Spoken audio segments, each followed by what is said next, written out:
For the best medical and paramedical lectures, subscribe to our channel and press the bell icon to stay connected with us. Hi everyone. Today we will be discussing on the topic amniotic fluid disorders, which is of two types. So before us, we have two pictures. The main difference between these two pictures is the amount of amniotic fluid. So the first picture is oligohydramnios, and we can observe that in this condition, the amniotic fluid is very less than the normal. And as you all know that oligo meaning too less, scanty or it's like deficient. Whereas moving on to the second picture, we can observe that the amniotic fluid is present more than the normal. So this is known as polyhydramnios, and poly meaning many. So today we will be discussing on both of this condition. So before moving into the disease condition, let us revise some of the very basic concepts of amniotic fluid, such as how is it produced, what is it composed of. So amniotic fluid is mainly produced by the transudation of maternal serum and some of the transudation from the fetal circulation and secretion from the amniotic epithelium and fetal urine, which is about 400 to 1200 ml at term, and some of the secretion from the fetal lung contributes to the production.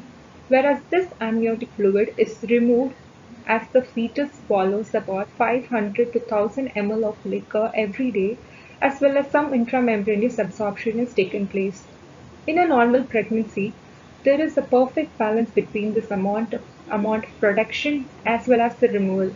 But what happens in some cases, such as renal agenesis, where there is some problem with the production, whereas there is continuous removal, the fetus keeps on swallowing the liquor, which leads to the depletion of the amniotic fluid, leading to oligohydramnios. Or say suppose on the other hand, the fetus is having some kind of GI problem such as duodenal atresia or some cleft palate or lip. In these cases, the swallowing is not that much effective, whereas the production is keeping on happening, which leads to accumulation of so much of amniotic fluid, which leads to the condition polyhydramnios.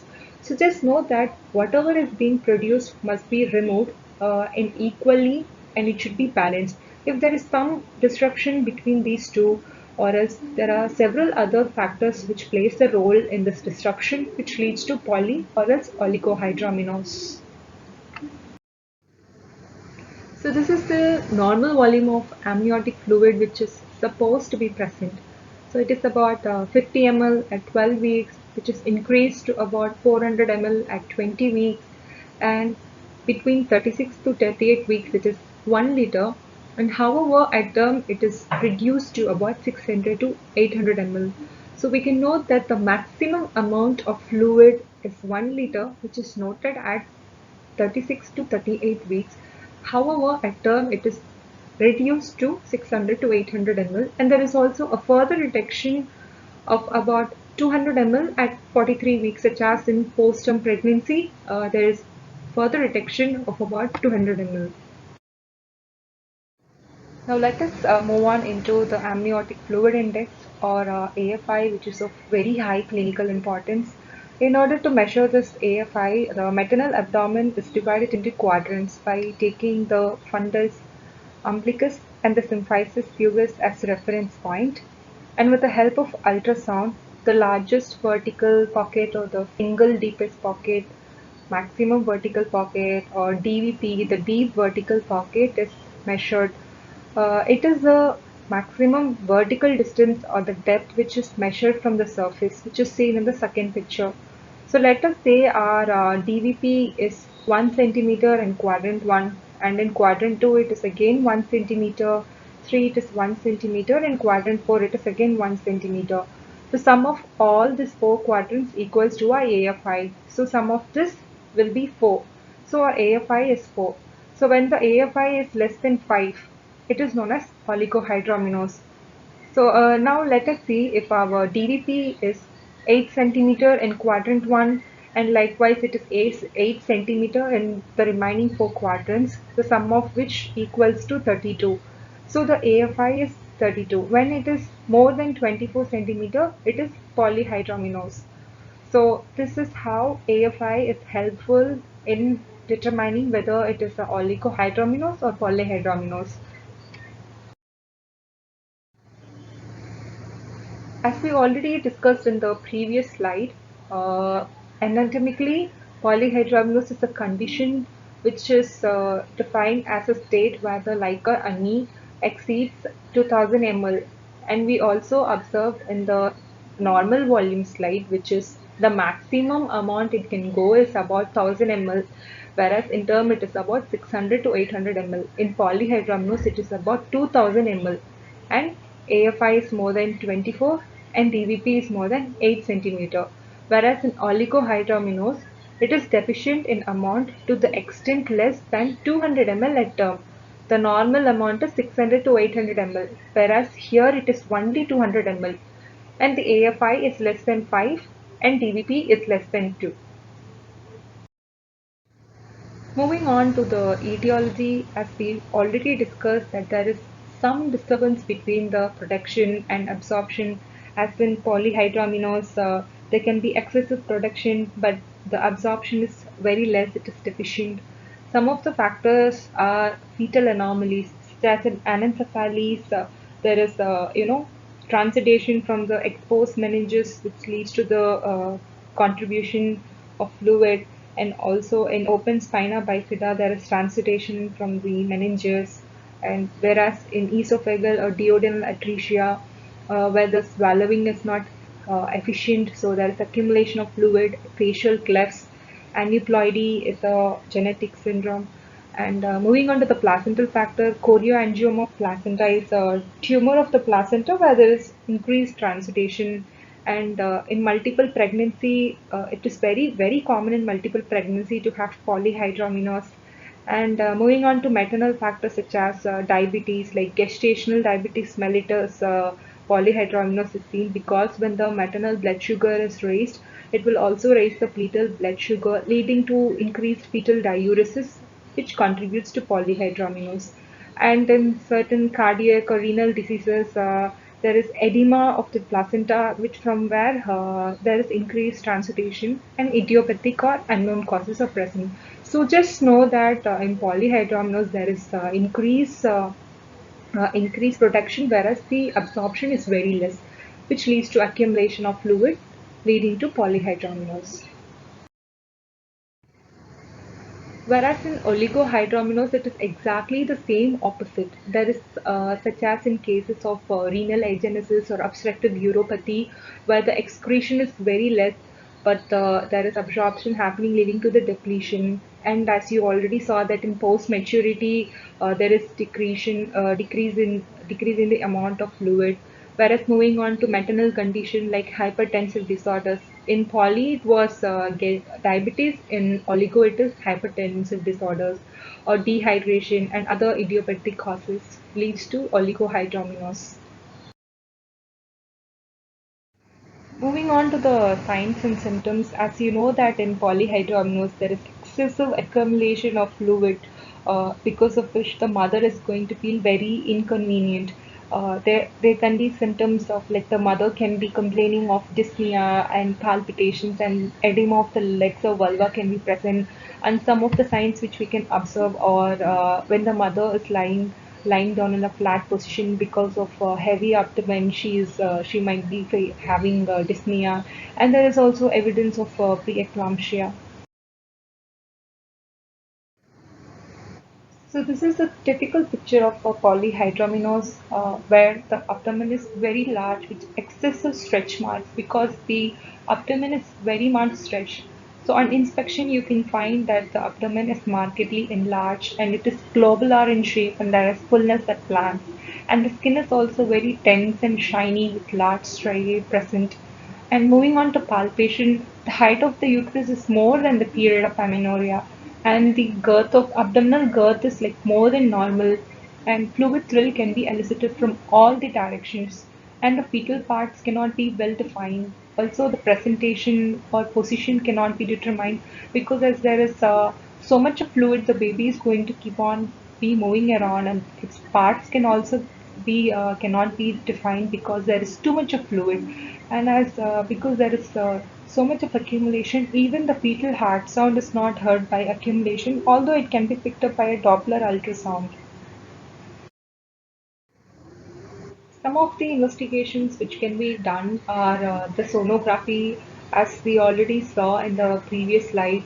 The DVP, or the largest vertical pocket, is more than 8 centimeter. AFI is more than 25 centimeter to exclude multiple pregnancy. And as we can't determine the lie in presentation of the fetus with the help of an ultrasound, we can determine and diagnose any other fetal congenital malformation. And some blood sample is taken for ABO and RH grouping, and to check if the mother is having diabetes or postprandial sugar, and if needed, GTT can be done. And some amount of amniotic fluid is also aspirated to estimate the alpha fetoprotein, which is elevated in cases of neural tube defects. This is all done to rule out if the baby is having any such abnormalities which can lead to polyhydramnios. So this picture is a classical picture of amniocentesis, where with the help of ultrasound probe, the amniotic fluid is aspirated. It can be both diagnostic as well as therapeutic. Therapeutically, amnioreduction is done where there is a slow decompression is done at the rate of about 500 ml per hour. Fluid is removed until the AFI is less than 25 centimeter. Moving on to oligohydramnios, it is exactly the opposite of polyhydramnios. Here the uterine size is smaller than the period of amenorrhea, and there is very less fetal movement, and the uterus feels full of fetus because there is no fluid at all. The baby is not able to move, and even if we touch the uterus, feels like there is full of fetus. And mal presentation is often associated with this because the baby is not able to freely move, and breech is one common malpresentation, and there is IUGR, intrauterine growth retardation, and diagnosis is made with the help of sonography, where your DVP is less than 2 centimeter and AFI is less than 5 centimeter. Moving on to the management of polyhydramnios, generally the management is based on the underlying cause. Like say suppose this polyhydramnios is caused because of a congenital malformation, or if we have to check if the mother is having diabetes, or like everything actually depends upon the underlying cause.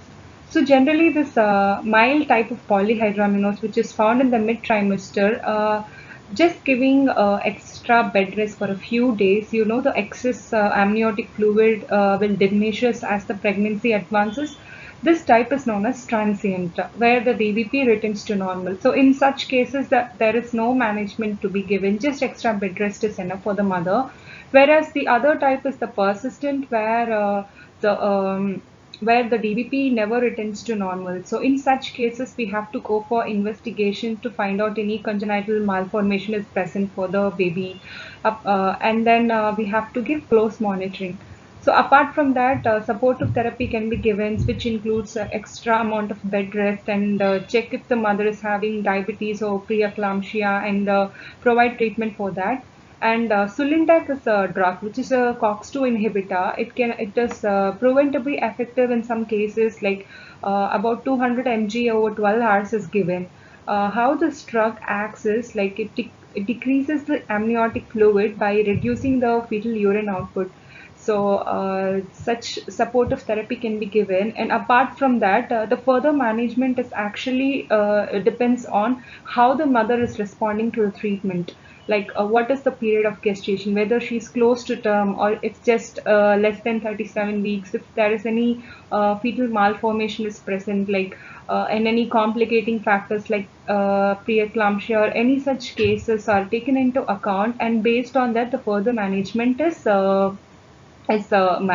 given.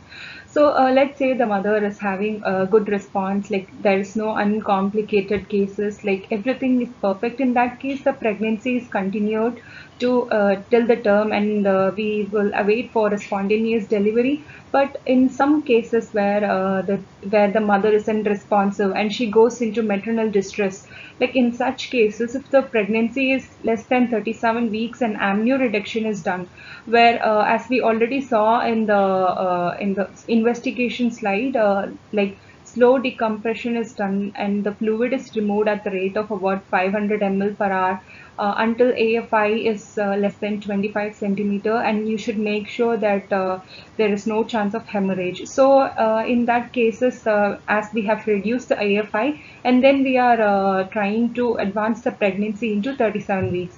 And in another case where the pregnancy is already above 37 weeks, once again amniocentesis is done and check if there you have drained about a good amount of liquor, and check how is the lie of the baby, whether it is favorable, as we already know that in polyhydramnios mostly it is in breech.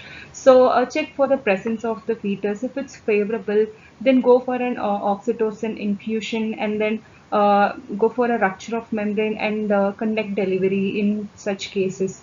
Apart from that, if the fetus is having any kind of congenital abnormality, we have to make a decision for termination of pregnancy. So this is like the overall management of polyhydramnios. Mainly, it is based on the underlying cause. If the fetus is having abnormality, go check with the mother if she wants to abort the baby, or if no, apart from that, check if it's like less than 37 weeks, and you can advance the pregnancy and go for an amnio reduction. So this is the flow chart for management of polyhydramnios, which we already discussed in the previous slide. As we already saw, like hospitalization of the mother and collect samples for ABO or RH blood grouping, check for all the anomalies, and check for sugar values and all such. And if you are finding a fetal abnormality, you can refer the mother to a maternal fetal medicine unit. And then pregnancy termination is decided, and then cervical ripening is done, and then it's conducted for a delivery. So in case if there is no fetal abnormality and the mother is responding well to the treatment, we are trying to continue the pregnancy, and then we are conducting the delivery at term. Just in case if the mother is unresponsive and she develops distress, if it's less than 37 week, amnio reduction is done, and then pregnancy is carried out till term. And if in case it's already more than 38 weeks, again an amnio reduction is done, and the correction of lie is done, and then oxytocin drip is started, and then the delivery is conducted. This is the management of polyhydramnios, like in very short. Moving on to the treatment of oligohydramnios, it is exactly the opposite. Oral administration of water increases the amniotic fluid volume, and in addition to that, amnio infusion is done, which can be either prophylactically done in case of suspected oligohydramnios, or else therapeutically also it is done. Moving on to the complication of polyhydramnios, it is like divided into maternal factors as well as the fetal factors. In maternal factors during pregnancy, we already saw that preeclampsia is associated with almost 50% of the cases, and malpresentation is very common because of excessive fluid. The baby keeps on moving, and breech is one such common thing, and premature rupture of membranes, which leads to preterm labor. And as there is for investigation, we repeatedly do amniocentesis, or because of which there are chances of accidental hemorrhage. And during labor, once again, there is a chance of early rupture of membranes, because of which there can be a cord prolapse or uterine inertia. And in case of unfavorable lie, we can go for an operative delivery. And there are chances of placenta to be retained inside, which leads to PPH and shock of the mother. And in puparium, there is chances of subinvolution, and also there is an increased chance of puerperal morbidity associated with polyhydramnios mother. Whereas in fetal factors, mainly it increases the perinatal mortality, where the death is due to the prematurity of the baby or any such congenital malformations. And so with this, we have actually come to the end of our discussion, where the complication of oligohydramnios is once again divided into the fetal and maternal factors. As you know that the amniotic fluid is very less, there are chances of abortion, where also the baby is not able to freely move, which results in intrauterine growth retardation, and then there are highly chances of deformity, and the baby can itself while moving can compress the cord, like the cord. And during maternal factors. There can be chances of prolonged labor due to which the mother is taken for a C-section, and there is like increased chances of operative interference. And with this, we have come to the end of our discussion. So, polyhydramnios and oligohydramnios are very two small topics. Like whatever comes for polyhydramnios is just the opposite for oligohydramnios. Beginning from the definition, the etiology, management, it is much easier for us to understand when we can actually compare and contrast the features between these two. So, I hope you enjoyed watching this video. Thank you. Do like, leave a comment, and share with your friends.